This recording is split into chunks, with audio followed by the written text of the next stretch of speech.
Namaste and welcome to class, and thank you so much for sitting with me with your undivided attention. In this class, we're going to talk about the moon and the influences in the next 30 days or so in our micro universe in relation to our macro universe. And in here, I will resume this talk in 3 aspects. Number 1 is the probability of you realizing that you are one with nature. This is huge because we have talked about it, sages have write about it, shamans have made ceremonies about it, we pray conceptually about that we are nature. We have the science of Berdhanya healing and say you are nature and the 5 elements and so on. But we kind of keep it contained in a concept rather than in a relationship, where we imagine if we are for the first time being able and aware that if I touch a leaf of a plant, I am touching the surface of my liver. Or if I am walking in this city, which now the boats are going out in the bay. If I am walking in the city belongs to a certain chakra, to certain frequency, to certain dimension of the planet. And in that, the consequences are that you are being aware of, number 1, that you're sacred, that you have more inclination of taking care directly of the things that are alive, everything from the air and the fires and the waters and the dynamics and the cycles. You won't be judging that, oh, this cycle is bad or this cycle is good. It's just a cycle of life, and that I am interacting in the best possible way. With that kind of sacredness comes the second part, which is huge, because your sense of responsibility expands, because you are not anymore in your micro world. You are looking at nature as your whole entire body. And with that, the probability, and this is the second part, the probability of a true expansion where you consider certain fraternity is in the agenda of this moon, because it has a very high maternal influence. But if you are in the frequency of maternity, just directly in the child or something, be aware. Don't judge yourself. Don't over highlight that role. Instead, the highest possibility is for you to see that you are the mother of the universe, that you somehow are influencing every element that is around you through your nature, and that you have an input. That the nature, number 1, it doesn't victimize you.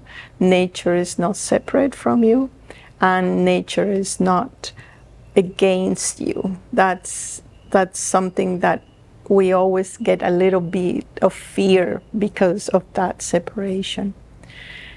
So your maternal things increase.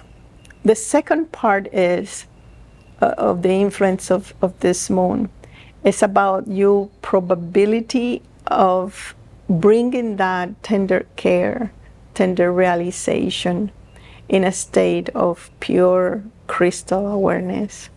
So it's in a way where the awareness decide to cooperate with the mother, right? It's really a union of the pure consciousness of the light of the sun with the ability of earth that say, I am the spirit in this body, and this body is sacred, and the 5 elements that I carry have consciousness, and I have the power to influence them through, number one, my belief system, right? Any thought that I do have is in this precise moment shaping the frequency and the perception of that element, which is constantly in flux. So with that awareness of I can't create through my belief system, through my thought process, and actually witnessing, like you're watching a movie, how your body, your elemental body, is shaping at the cellular level. Can you imagine that movie, right? That is like a cell that is shaping itself depending on your belief systems. We have spiritual teachers have talked about and so on, but actually realizing it at the top of this frequency is the proposal of this moon. And in whatever scale that you are able or dedicate or wanting to dedicate time to go for that max perception, it is available. The third thing is the synchronicity of your own personal cycles with the journey of the moon and the sun through space. Because it's like I say, okay, I am now in this sector of the moon or in the sector of the galaxy that is influencing or enhancing my tendencies, my microcosmos to do certain things, to feel certain things, to choose certain things that are in perfect cohesiveness to why I am here. So this moon gives you another incredible opportunity to see the cycles from a different perspective, where you are not scared of them, but you are actually flowing and cooperating with them. As usual, the cosmos never give one or two lessons. It always gives it in a multidimensional way, because we are multiply dimensional beings. And also, all creation is in different stages of maturity. So the degree of how this maternal awareness and cycles mature in yourself is up to you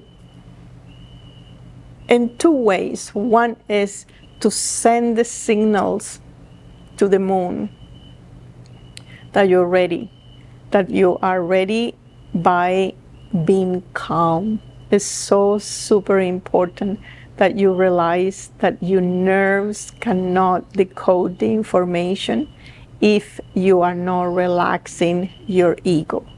If your ego is pushing you in the doer, in the expectations, in the judgments, in the forcing comparisons and things like that, you are not going to be relaxed. And without that relaxation, you block the receptivity to the moon, to the information of the moon. So it's the time that you may feel to take care of yourself.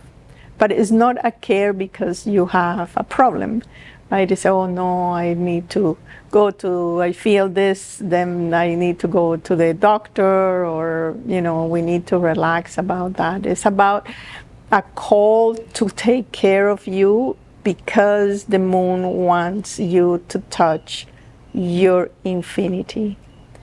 The moon wants you to relax.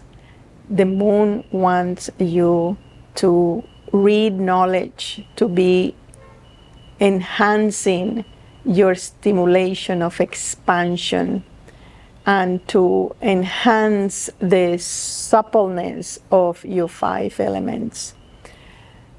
So it's a beautiful, maternal, sensual, soft moon, and at the same time is defining certain frontiers where if you are not able to have your boundaries well designed, then you will get into doubting, what I should do. Is this good? Should I take care of my left foot or my right foot? Or you enter into silly small doubts simply because you have not the boundary and the conviction that it is time to relax. It is time to see oneself free from any faults, free from any condemnations, free from any authority inside of you. Why you don't leave yourself in peace? You want it and you need it, and that is the proposal of this full moon. As usual, I invite you to join me in the celebration of the ceremony of the full moon. We're doing it on June the 10th, early in the morning, just before the moon is a little bit full. I always find that just before it gets full, it's just like it's picking up all the strength, and finally at that day they shine and discharge everything that the moon has, or that our solar system has, and the moon just speaks loud. So the voice of the moon, if it's any message I can transmit, is, come to me. I want to touch your infinity. Come to me, my dear, pure daughter or sister, and let me touch your heart, where all the jewels of all I know is there. We are one and the same. Thank you very much for sitting with me, and I'll see you in the ceremony. Namaste.